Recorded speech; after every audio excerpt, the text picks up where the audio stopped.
Buried beneath layers of ice and centuries of speculation lies a puzzle that has baffled historians for generations.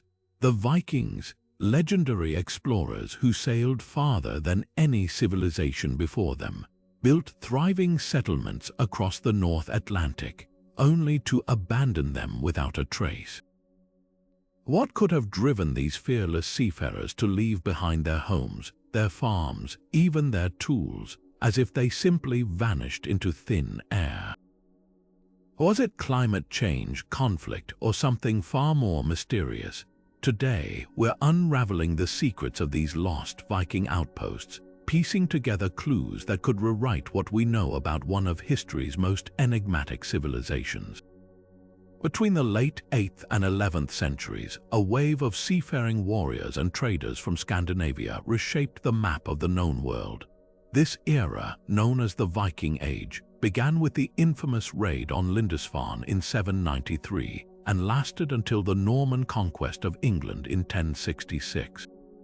But the Vikings were far more than just raiders. They were master navigators, settlers, and explorers whose reach stretched from the icy fjords of Norway to the sunny shores of the Mediterranean. With ships designed to glide through shallow rivers and withstand the open ocean's fury, they crossed vast distances with astonishing precision.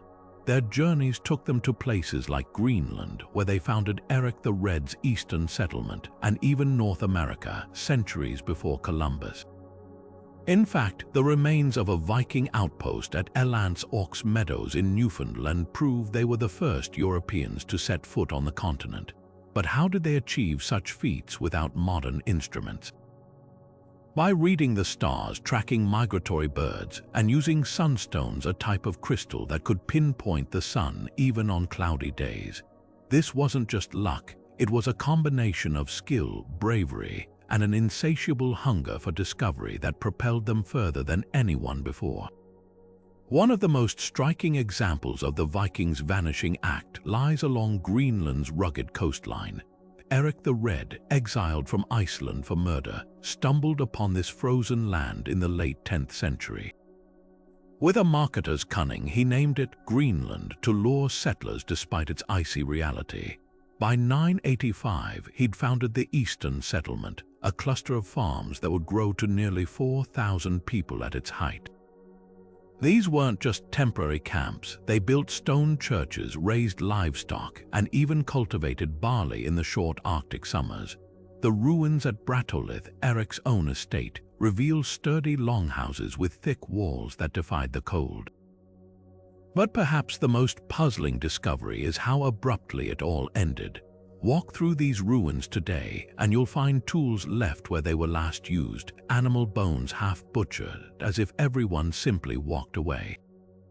Climate records show temperatures plummeted during the Little Ice Age, making farming impossible. Yet starvation alone doesn't explain why no one returned when conditions improved. Was it isolation, conflict with the Inuit, or did the pull of new horizons prove stronger than roots in a failing land? The silence of these ruins speaks louder than any saga. While Greenland's eastern settlement vanished under puzzling circumstances, its sister colony to the northwest holds just as many chilling secrets. The western settlement, home to around 1,000 Vikings at its peak, clung to life in an even harsher environment, yet its downfall was just as sudden and inexplicable. Archaeologists unearthed something unsettling here. Farmsteads frozen in time, with everyday objects left exactly where they were dropped. A rusted axe by a half-split log. A child's wooden toy buried in the hearth ash. These weren't the signs of a planned departure. They tell the story of people who stepped outside one day and never came back. Climate records paint a grim picture. As the Little Ice Age tightened its grip, temperatures plummeted, turning already thin soil into frozen wasteland. The Vikings, stubbornly loyal to their European farming traditions, refused to adapt like the Inuit, who thrived by hunting seals and whales. Instead, they watched their livestock starve and their grain wither. But cold alone doesn't explain the silence that followed. Norse writings mention skirmishes with the Inuit, calling them skraelings, a word dripping with fear. Did clashes over dwindling resources drive the settlers out? Or did the last survivors simply board their ships, glancing back at empty homes as the Arctic winds swallowed their footsteps? The most haunting clue comes from a single sentence in a medieval Icelandic chronicle. The western settlement was found dead, no battle, no plague. Just stillness. Today, the ruins whisper of a civilization that pushed too far and vanished into the very myths they once inspired. Long before Columbus sailed the ocean blue, the Vikings made landfall in North America, a fleeting chapter of history buried for centuries under moss and skepticism. At the northern tip of Newfoundland, the ruins of Elance Ox Meadows tell a story of ambition cut short. Discovered in the 1960s, this site proved what Norse sagas had whispered for generations. The Vikings didn't just reach Greenland, they pushed further, into a land they called Vinland after the wild grapes they found there. The settlement here wasn't a sprawling town, but a strategic base, a handful of sod-walled longhouses, iron forges, and workshops. Artifacts tell a tale of skilled craftsmen, a bronze pin for fastening cloaks, ship repair tools, even butternuts from climates further south, hinting at exploration along the eastern seaboard. Yet within a decade, the Vikings packed up and left. Why abandon a foothold in a land so rich with resources? Climate played a role. Vinland was warmer then, but winters still bit deeper than in Greenland or Iceland. Then there were the Skraelings, the native peoples the sagas describe as hostile. A single account tells of a battle after a trade gone wrong, with Vikings outnumbered and retreating to their ships. But the deeper truth may be simpler. Vinland was too far. Supply lines stretched impossibly thin across stormy seas, and with no steady stream of settlers, maintaining a colony became a gamble with dwindling returns. The sagas claim Leif Eriksson's family dreamed of a permanent settlement, but history had other plans. Elance Ox Meadows wasn't a failure. It was a bold experiment, a spark that flickered out before it could catch fire. And so, the Vikings turned their prows eastward, leaving behind only whispers in the wind, and a mystery that would take 1,000 years to uncover. While we often picture Vikings as unstoppable warriors, even they couldn't fight the weather. The real villain in this mystery wasn't an enemy army or a lack of courage. It was a slow, relentless shift in the planet itself. Between the 14th and 19th centuries, the Little Ice Age gripped the North Atlantic, turning once manageable winters into unbearable sieges of cold. For the Viking settlers in Greenland and beyond, this wasn't just inconvenient, it was existential. Ice cores drilled from Greenland's glaciers tell a chilling story. Average temperatures dropped by several degrees, shortening growing seasons and expanding glaciers that swallowed pastures whole. Imagine tending barley fields that once fed your family, only to watch them fail year after year as the frost creeps earlier into autumn. The Vikings' European-style farming, dependent on cattle and grain, was no match for the Arctic's deepening freeze. Starvation wasn't sudden, it was a slow squeeze, emptying storerooms and forcing desperate choices. But climate didn't work alone. As trade routes iced over, ships from Norway and Iceland arrived less often, cutting off vital supplies of iron, timber, and even hope. The settlers' isolation became a death sentence. No reinforcements, no new tools, just silence where there once were sails on the horizon. Some may have tried adapting, hunting seals like the Inuit, but their cultural identity was tied to the land. To abandon their farms was to abandon who they were. Yet the cruelest twist, this wasn't a one-way plunge into cold. Climate data shows brief warming periods when the settlements might have recovered, but by then it was too late. The knowledge of how to survive there had vanished with the last generation. What began as a slow crisis ended as a ghost story: empty homes, unused tools, and the unanswerable question of whether anyone looked back as they sailed away. The Vikings didn't just lose their settlements to the cold, they lost the future they'd built there. For all their resilience, the Vikings couldn't outrun an economic catastrophe, one that unfolded not with a bang, but with the quiet collapse of a luxury market half a world away. At the heart of Greenland's downfall was a trade that once made it thrive: walrus ivory. Norse settlers hunted these massive Arctic creatures, carving their tusks into intricate chess pieces, religious relics, and ornaments prized by Europe's elite. For centuries, ships laden with ivory sailed east, returning with iron, timber, and grain, the lifelines of survival in a hostile land. But by the 14th century, that lifeline snapped. Crusades opened trade routes to Africa and Asia, flooding Europe with elephant ivory, which was easier to carve and far more abundant. Almost overnight, Greenland's most valuable export became obsolete. The numbers tell a grim story. Excavations at Norse sites show a sharp decline in imported goods: no more German pottery, no Baltic amber, just makeshift repairs on old tools. Without ivory profits, settlers couldn't afford the ships or crews to maintain supply lines. A single broken plow might now go unreplaced, leaving fields untilled. Starvation crept in, not just from failing crops but from an economy in freefall. But the cruelest twist: this wasn't just about money. The ivory trade wasn't just commerce, it was cultural glue. Viking chieftains relied on it to reward loyal followers, forging alliances that kept settlements intact. When that system crumbled, so did social order. Younger generations, seeing no future in a frozen backwater, likely boarded the last ships out, leaving the elderly to face the encroaching cold alone. Yet even in collapse, there's a haunting lesson. The Vikings didn't fail because they were weak. They were victims of a globalized economy they couldn't control. Their fate reminds us that history isn't just shaped by swords or storms, but by something as fragile as the value of a walrus tusk. The sagas speak of them as shadows on the ice, skraelings, the Norse called them, a word that carried both mystery and menace. To the Vikings in Greenland and Vinland, the indigenous peoples weren't just neighbors. They were the unpredictable wild card in an already precarious struggle for survival. While some encounters began with curiosity, trade, even tentative friendship, others spiraled into violence that left deep scars on both sides. Take the Greenlandic Inuit, masters of an Arctic world the Norse never fully understood.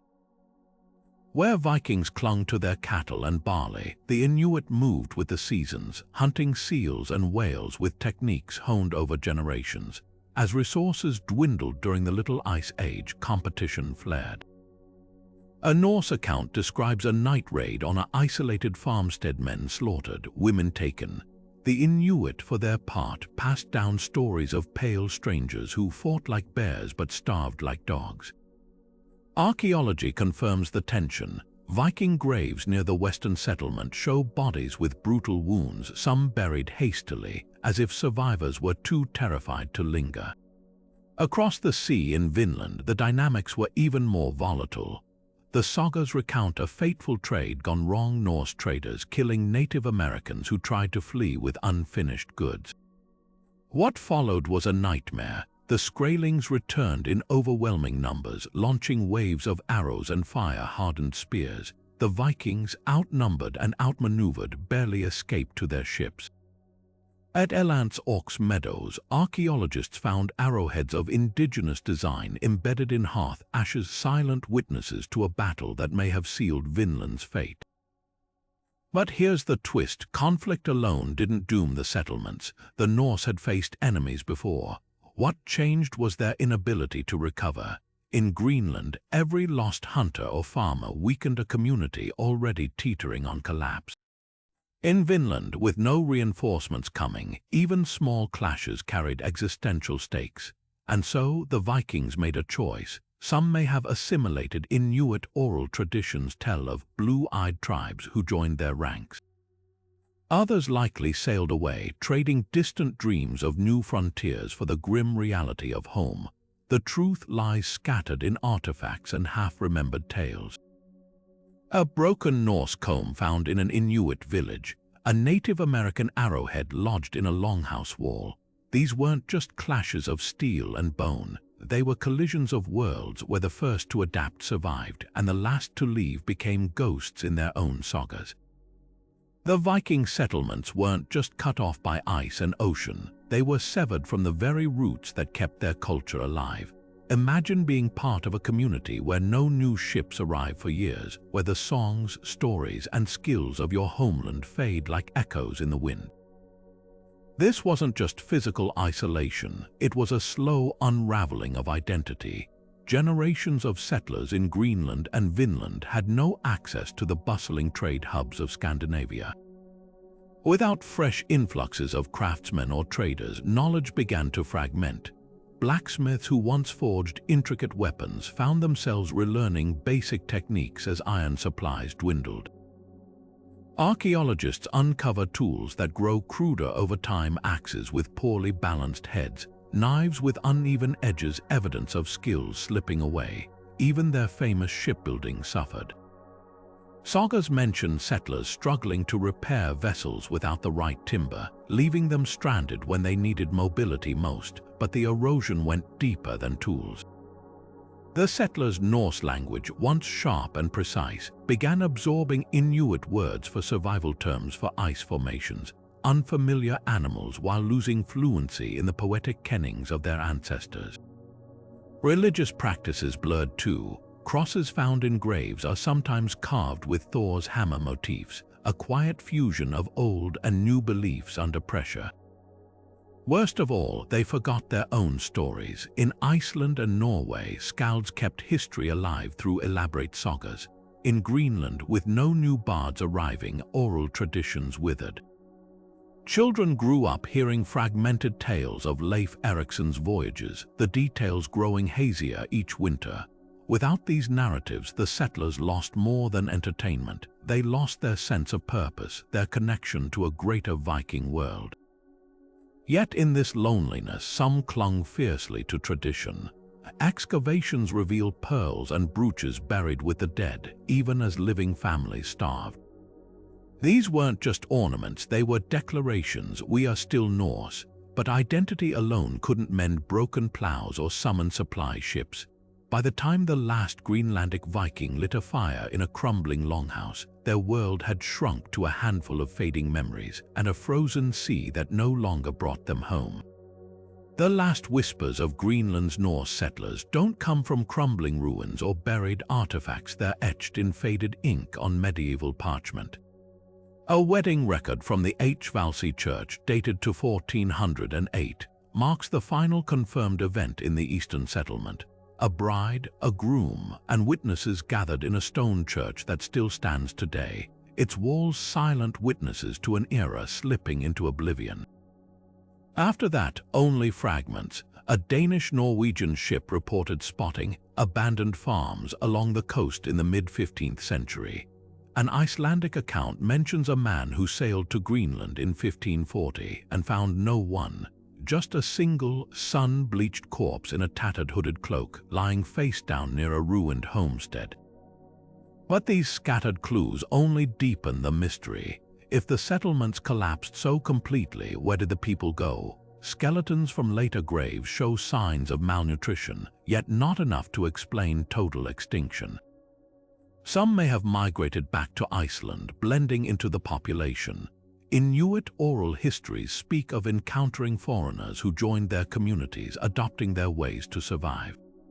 Others might have attempted a desperate voyage west, vanishing into the same storms that once carried their ancestors to glory. The unanswered questions linger like Arctic mist. Why didn't the Norse adapt fully to Inuit hunting methods when starvation loomed? Why leave behind tools, weapons, even church bells, items vital for survival elsewhere? Perhaps pride played a role, or a stubborn refusal to abandon their identity. Or maybe the truth is simpler, a slow unraveling where each death, each departing ship, left those who remained more vulnerable. The Greenland Norse didn't so much disappear as fade like a fire starved of fuel, burning down to embers before the wind scatters the ashes. Their legacy isn't just in the ruins they left behind, but in the haunting lesson they unknowingly bequeathed, that even the mightiest cultures are fragile when cut off from the world they once knew. Beneath Greenland's windswept tundra, the ground holds secrets in its grip, fragments of a lost world preserved in frost and time. At sites like Bratolith and Herjolfsnes, archaeologists have peeled back layers of soil to uncover a snapshot of Viking life far from the fjords of Scandinavia. The ruins of massive stone longhouses, some over 90 feet long, stand as silent sentinels of a society determined to carve permanence into an unforgiving landscape. Inside, hearths still bear traces of fires that once fought back the Arctic cold, while crumbling walls reveal intricate layers of turf and stone, ingenious insulation against the relentless chill. But it's the smaller discoveries that speak loudest. A rusted iron scythe, its blade worn thin from harvesting barley in fields that no longer exist. A child's tiny leather shoe, perfectly preserved in the permafrost, hinting at the ordinary moments of play amid hardship. Perhaps most haunting are the skeletal remains, some showing signs of rickets, a disease caused by vitamin deficiency, or deep cuts from failed attempts to butcher frozen meat. These weren't the bones of warriors fallen in battle, but of families pushed to the brink by hunger and isolation. One grave tells a particularly poignant story. A woman buried with a spindle whorl, her hands still clasping the tool she'd used to spin wool until her final days. Nearby, the bones of a newborn lay curled against her ribs, a stark reminder of the relentless cycle of life and death in the settlement's twilight years. Yet amidst the struggle, there's evidence of resilience: carved gaming pieces, fragments of stained glass from a church window, and even a broken harp string whisper of moments of joy, faith, and creativity. These settlers didn't just survive, they insisted on living, even as the world around them grew colder and quieter. The artifacts left behind are more than relics, they're a puzzle with missing pieces. Why, for example, did the Norse continue building European-style furniture when driftwood was so scarce? Why cling to cattle farming when seal hunting could have saved them? The answers, buried in the soil, suggest a people caught between two worlds, unwilling to let go of who they were, even as the land demanded they become something new. Every rusted nail, every cracked spindle, every gnawed animal bone is a word in a story we're still learning to read. Together, they paint a picture not of a sudden catastrophe, but of a slow, grinding retreat, one where the last act wasn't written in fire and blood, but in the quiet, stubborn refusal to disappear without a trace. The windswept shores of Newfoundland hold a secret that rewrote history, a cluster of grassy mounds hiding the only concrete proof of Vikings on North American soil.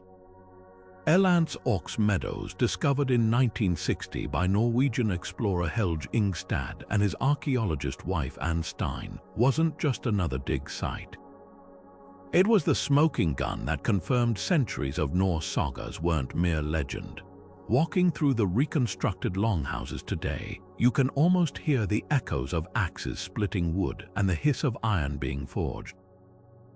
This wasn't some makeshift camp. It was a full-scale base complete with workshops, a charcoal kiln, and even a rudimentary dock for their iconic ships.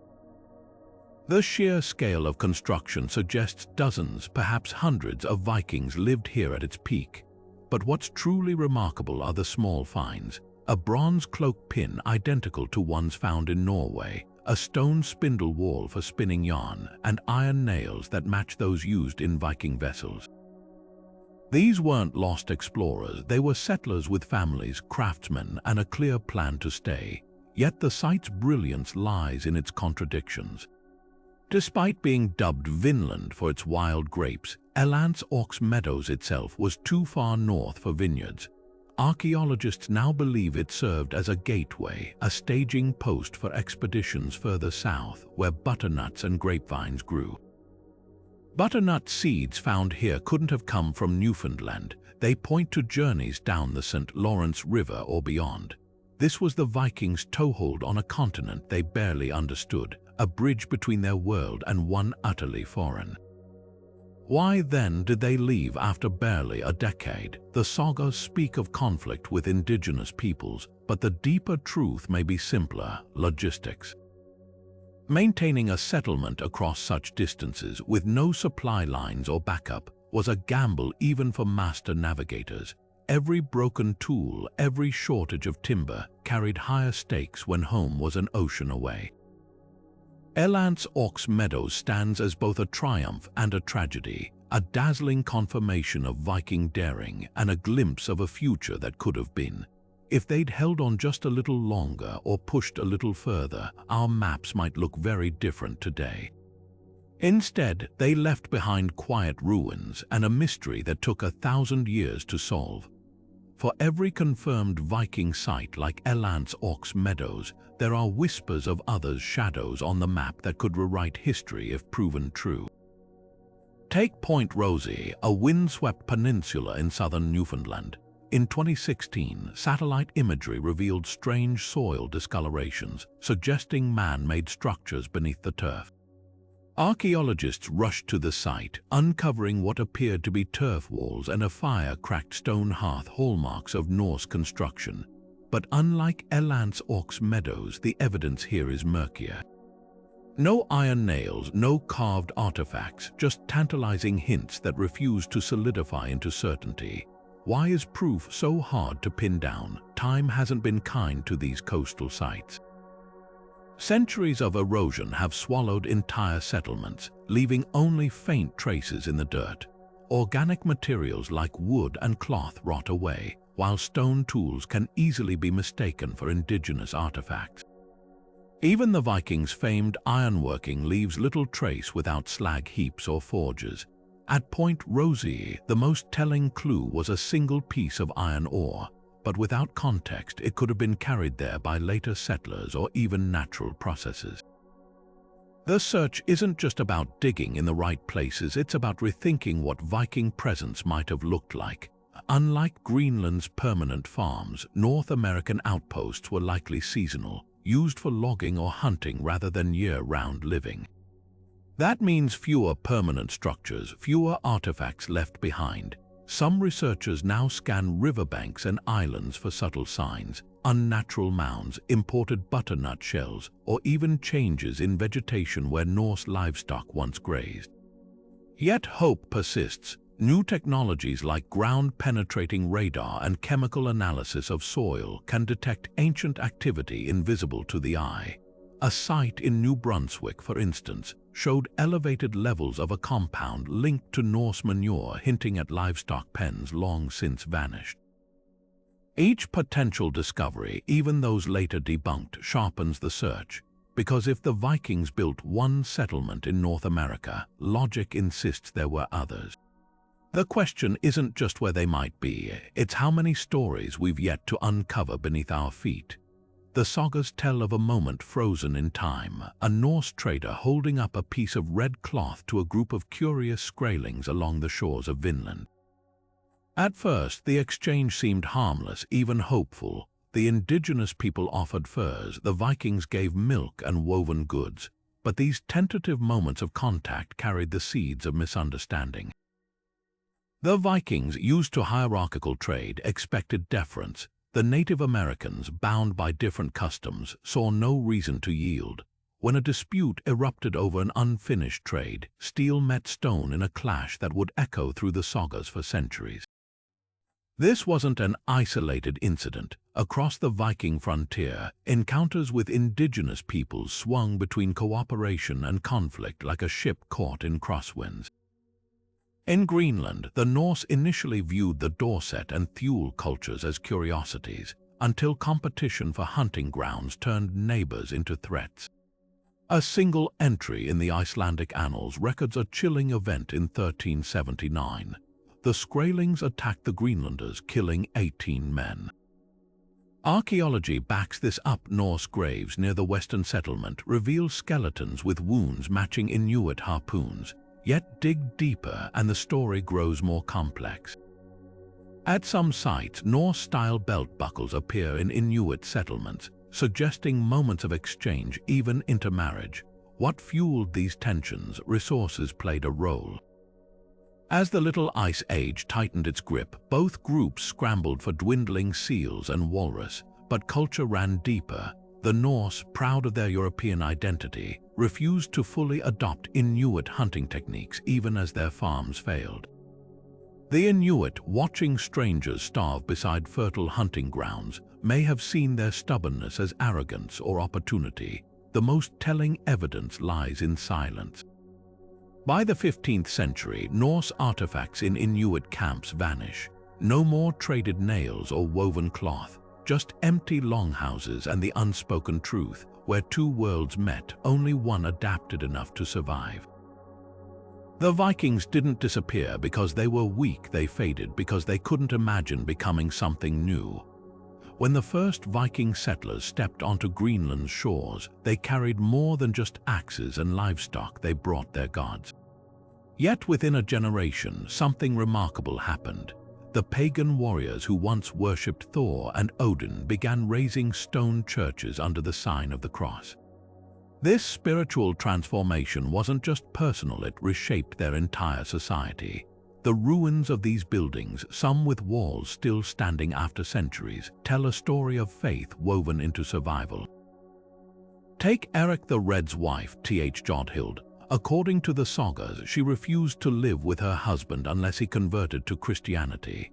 Her solution, building Greenland's first church at Brattahlid, a modest structure that became the heart of the eastern settlement. Archaeologists found its foundations precisely where the sagas described, with remnants of a circular churchyard where the faithful buried their dead facing east toward Jerusalem. This wasn't just religion, it was identity. The church gave settlers a sense of connection to Europe's Christian kingdoms, even as they lived on the edge of the known world. But faith came at a cost. Maintaining churches required scarce resources, imported bell metal, stained glass, even timber for roofs. Bishops sent from Norway demanded tithes from struggling farmers, taking precious wool and walrus ivory that could have traded for iron or grain. When the Little Ice Age tightened its grip, these burdens grew heavier. Excavations reveal something striking. As conditions worsened, churches were among the last buildings repaired, their roofs sagging while longhouses were patched with driftwood. Did faith falter when survival hung in the balance, or did the settlers cling harder to their religion as the world around them crumbled? The greatest mystery lies in the silence. When the last bishop of Gardar died in 1378, no replacement arrived. For a community that once centered itself around the church, this was more than neglect, it was the fraying of a lifeline. Without sacraments or leadership, did the remaining settlers lose hope? Or did they whisper prayers in empty chapels, waiting for ships that would never come?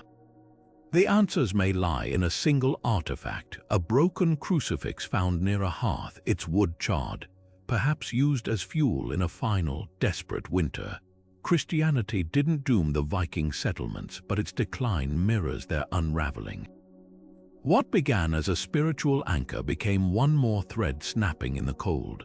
And when the last church bell fell silent, it wasn't just a faith that vanished, it was a people's tether to the world they'd left behind.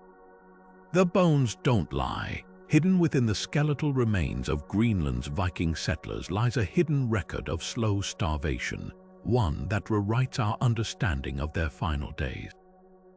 Forensic analysis reveals spines twisted by rickets, teeth scarred by repeated periods of malnutrition, and leg bones so brittle they snapped under slight pressure.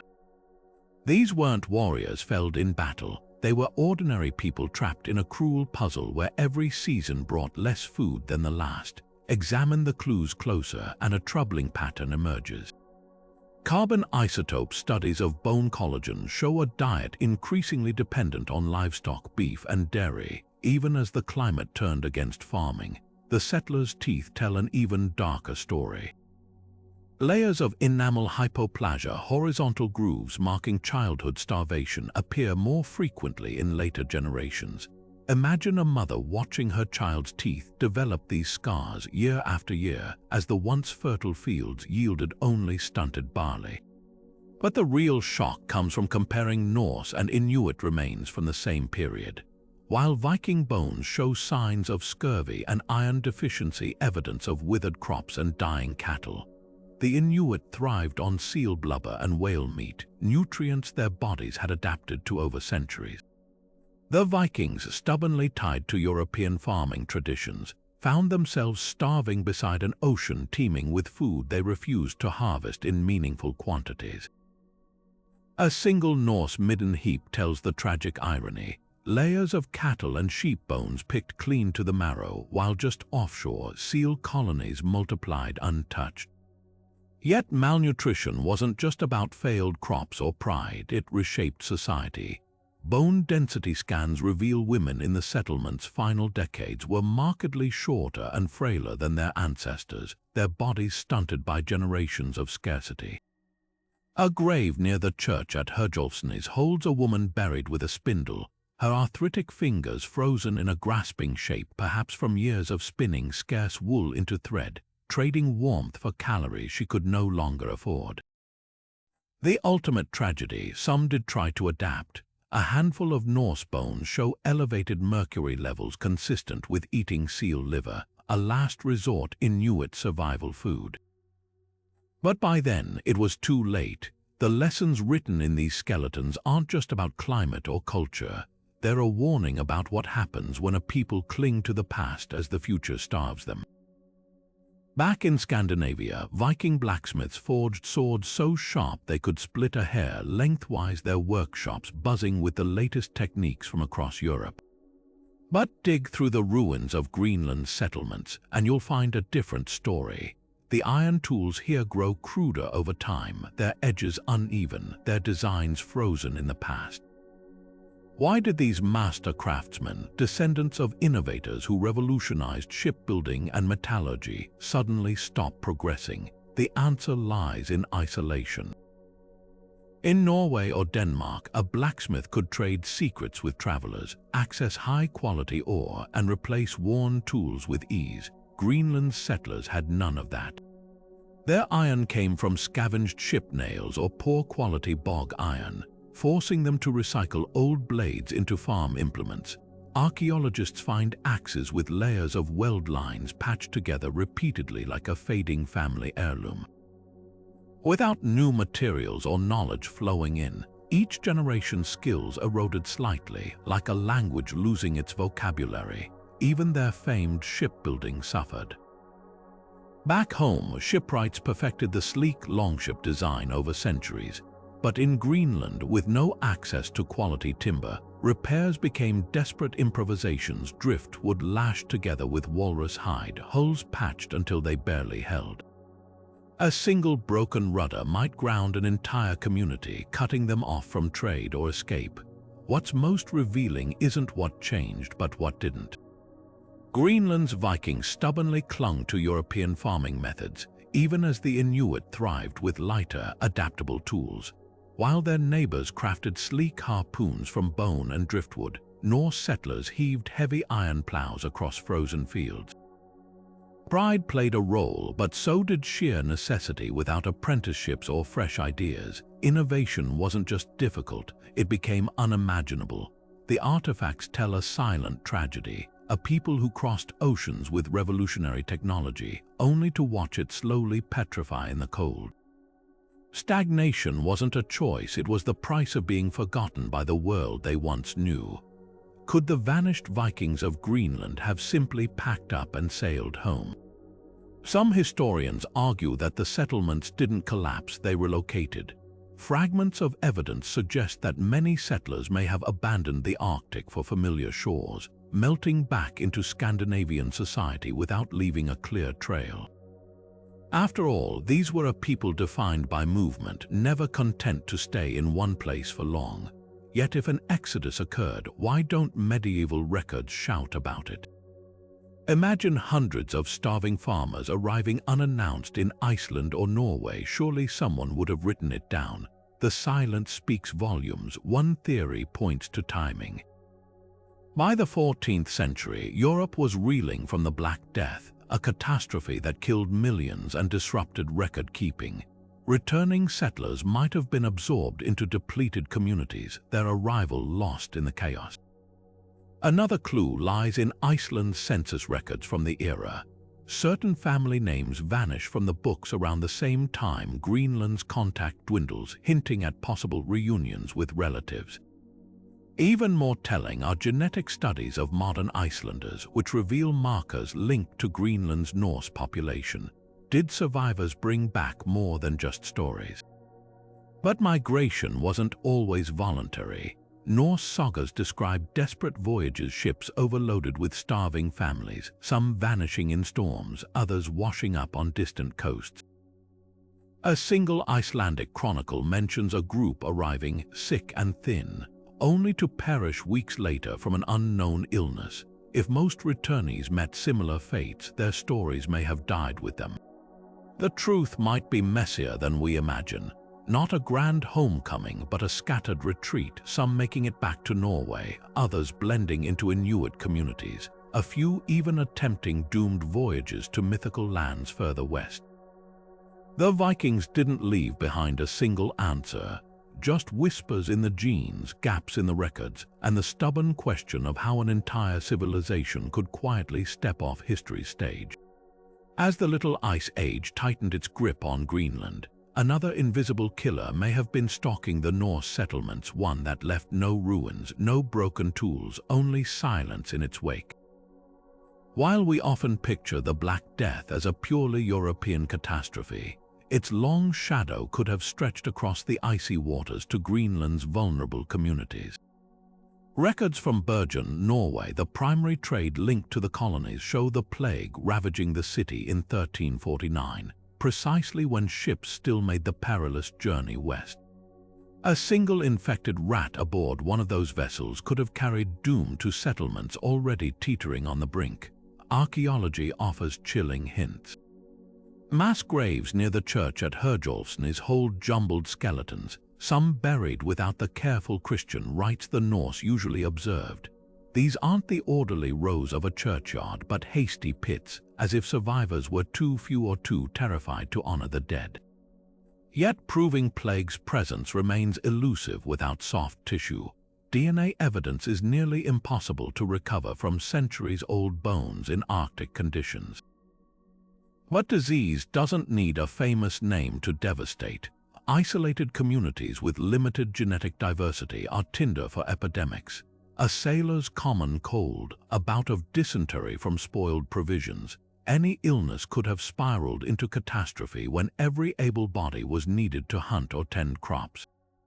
Consider this: the last written record from Greenland, a wedding in 1408, describes a priest performing the ceremony. By the next decade, that priest was dead and no replacement came. Had illness wiped out the few literate men who could have sent word back to Europe? The cruelest twist, Greenland's very isolation, once its strength, may have sealed its fate. In Europe, populations rebounded after plagues as survivors repopulated. But in the Arctic, each death left a hole too wide to fill. A single generation of lost hunters or farmers could doom an entire settlement. Whether it was the Black Death or another unseen scourge, disease may have been the silent partner to starvation and cold, finishing what climate and conflict began. The ruins don't scream of apocalypse. They whisper of a people fading away, one cough, one fever, one empty bed at a time. While we often picture Greenland's Vikings battling ice and hunger, another danger may have lurked on the horizon, one with sails and swords. Historical records from Iceland mention Basque whalers and Portuguese pirates prowling the North Atlantic by the 14th century, drawn by rumors of Norse settlements stocked with walrus ivory and furs. These weren't just opportunistic thieves, they were well-armed raiders who could strike isolated communities with devastating speed. Imagine a coastal farmstead already struggling with failed crops. A shout rings out ships on the horizon, but they're not the familiar gnaws of Norwegian traders. These vessels fly unfamiliar flags, their crews armed with crossbows and early firearms. The sagas never detail such attacks, but archaeology hints at chaos. At sites like Sandnes in the western settlement, valuable items like church silver and iron tools are conspicuously absent from ruins, as if stripped away in haste. The timing fits. As Europe's demand for ivory waned, pirates may have seen Greenland's weakened settlements as easy targets. A single raid could wipe out a year's food stores or steal the last ship capable of summoning help. Even if settlers fought back, each confrontation left them more vulnerable. Without reinforcements from Norway, every lost weapon, every burned storehouse pushed them closer to collapse. Yet the greatest threat wasn't just stolen goods, it was the unraveling of trust. Norse law relied on tight-knit alliances between chieftains. If raiders disrupted trade routes or killed leaders, the social fabric tore. Younger generations, seeing no future in undefended villages, might have fled, leaving the elderly to face dwindling winters alone. Piracy's role remains debated. No sunken Basque ships or Portuguese artifacts have been found in Greenland, but history rarely leaves neat evidence. What's certain is this: the Vikings, once the terror of Europe's coasts, spent their final years watching the horizon, not for salvation, but for shadows they could no longer repel.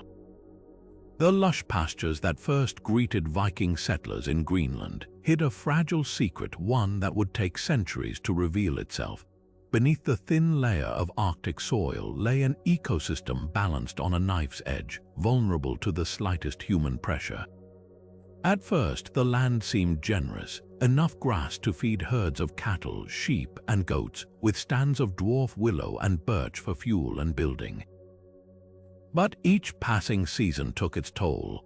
Hooves compacted the delicate tundra, reducing its ability to regenerate. Sheep nibbled young shoots before they could mature, slowly transforming green slopes into barren ground.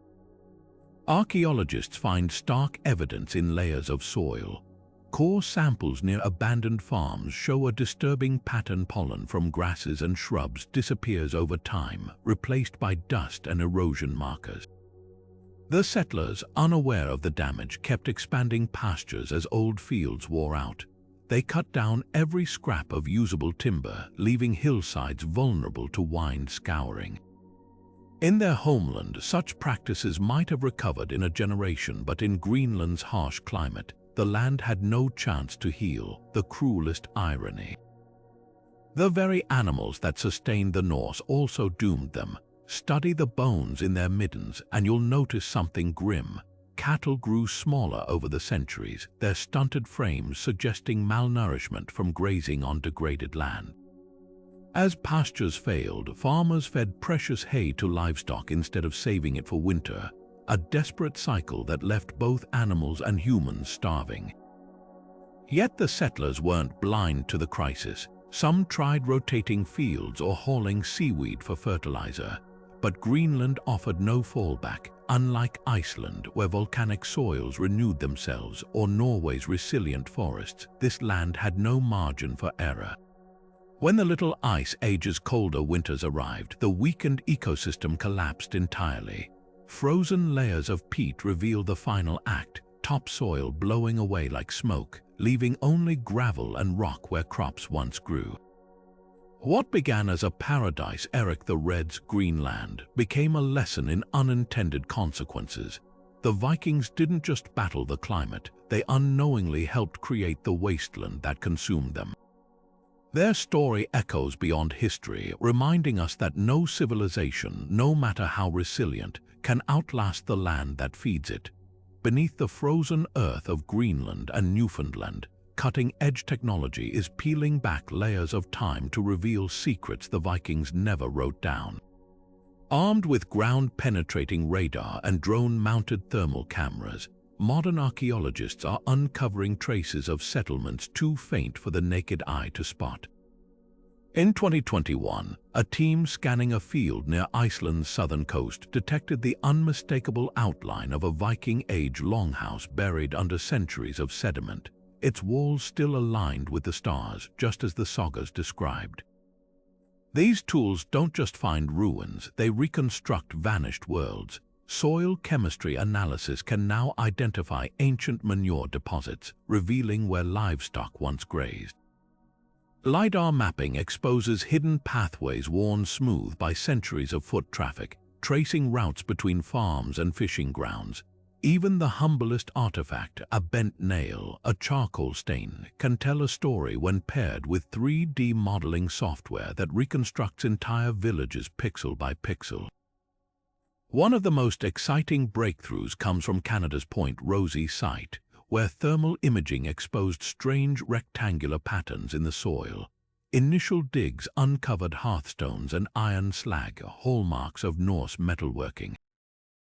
Though debates still rage over whether this was a Viking outpost or a later European fishing camp, the discovery proves how much we've yet to learn, the true game changer. Collaboration with indigenous knowledge. Inuit oral traditions often pinpoint sites that match radar anomalies, blending millennia-old stories with satellite data. On a windswept Greenlandic fjord, elders guided researchers to a collapsed sod house that turned out to be a Norse Inuit trading post, a physical echo of encounters once dismissed as myth. Every scan, every drone flight peels back another layer of this Arctic mystery. What seems like empty tundra today might hide the next chapter of the Viking saga, waiting for the right technology to whisper its secrets. The story of the Viking settlements is far more than a tale of ruins and vanished people. It's a mirror reflecting our own struggles with change, survival, and identity. These Norse explorers didn't just leave behind crumbling longhouses and rusted tools. They left us with enduring questions about what it means to adapt or refuse to when the world shifts beneath your feet. Their legacy isn't just in what failed, but in what they dared to attempt, crossing oceans, settling uncharted lands, and clinging to their way of life against impossible odds. Today, their influence lingers in unexpected places. Modern DNA studies reveal traces of Norse ancestry in Greenlandic Inuit communities, hinting at alliances or adoptions lost to time. The Icelandic sagas, once dismissed as myth, now guide archaeologists to real ruins, proving that history often hides in plain sight. Even the Vikings' environmental mistakes, their overgrazed pastures and deforestation, serve as cautionary tales for our own era of climate uncertainty. But perhaps their greatest lesson is about resilience. These weren't people who gave up easily. They endured brutal winters, sailed into unknown waters, and rebuilt settlements swallowed by ice. When we walk through reconstructed Viking villages or trace their voyages on maps, we're not just studying the past, we're touching the same human stubbornness that drives explorers, scientists, and dreamers today. Their disappearance wasn't an ending, but a transformation. The Vikings didn't vanish, they became part of the stories we tell about courage, curiosity, and the fragile line between survival and sacrifice. And in that, they remain as alive as ever, not just in history books, but in every explorer who gazes at a distant horizon and wonders what lies beyond. Centuries after the last Norse settler vanished from Greenland, their disappearance remains one of history's most stubborn riddles. The truth is, we'll never have a single smoking gun to explain why these communities faded away, because their end wasn't a dramatic collapse, but a slow unraveling of countless threads. Picture trying to solve a jigsaw puzzle where half the pieces are missing, buried under ice or lost to time. Historical records from the Viking Age are frustratingly sparse. While medieval monks meticulously chronicled European wars and plagues, Greenland's distant outposts barely warranted a footnote. The few surviving documents, like that lone wedding record from 1408, are tantalizing breadcrumbs, not a trail. Even the detailed Norse sagas, rich with tales of Vinland and bloody feuds, fall eerily silent when it comes to the settlement's final days. It's as if the scribes themselves lost interest, or worse, never learned what happened. Then there's the Arctic itself, a relentless foe to archaeology. Permafrost preserves artifacts but hides them like a vault. Digging through frozen ground is slow, expensive, and often impossible in remote fjords. Storms erode coastal sites, swallowing entire farmsteads into the sea. At spots like the Western Settlement, what little remains is fragmented. A child's toy here, a rusted sickle there, but no neat layers of evidence to piece together a timeline. And perhaps the greatest challenge, the Vikings left no final message. No mass graves full of battle wounds, no scorched ruins hinting at a raid, just quiet abandonment. Were the last survivors too weak to write? Did they assume someone would come looking, only for their stories to dissolve into myth? Yet this very ambiguity keeps the mystery alive. Every new technology, from DNA analysis of bones to satellite imaging of lost farms, offers fresh hope. The gaps in the record aren't just voids, they're invitations. For every answer we uncover, 3 more questions emerge, ensuring the Vikings' fate remains as elusive and compelling as the northern lights that once guided their ships. So where does this leave us in the great Viking vanishing act? After centuries of digging through ice and dust, we're left with more questions than answers, but that's what makes this mystery so compelling. Was it the creeping fingers of the Little Ice Age, starving out farmers who refused to abandon their traditions? Did raids from pirates or clashes with the Inuit fracture communities already clinging by a thread? Or was it something quieter, slower, a generational forgetting, as skills and stories dissolved into the Arctic wind? The evidence whispers different truths in different places. In Greenland, half-butchered bones and empty longhouses paint a picture of sudden abandonment. At Elance Orcs Meadows, tools left behind suggest a strategic retreat rather than a collapse. And in the sagas, fleeting mentions of Skraelings and storms hint at dangers we can only imagine. But here's the beautiful thing: history isn't a puzzle with one correct solution. It's a conversation, one where new discoveries like a buried hearth or a DNA test can upend everything we thought we knew. Maybe you've got your own theory. Could disease have swept through? Did the last settlers sail west, blending into unknown shores? Or was it simply time's cruel math, too many challenges, too few hands to meet them? Whatever the truth, the Vikings' lost settlements remind us that even the boldest civilizations are fragile. Their story isn't just about endings, though. It's about the audacity to sail beyond the horizon, to plant roots where no one thought possible, and the humility to leave room for mystery. So what do you think happened to them? Drop your theories below or dive deeper with the books and documentaries we've linked. And remember, every ruin has a story waiting to be heard. You just have to listen closely.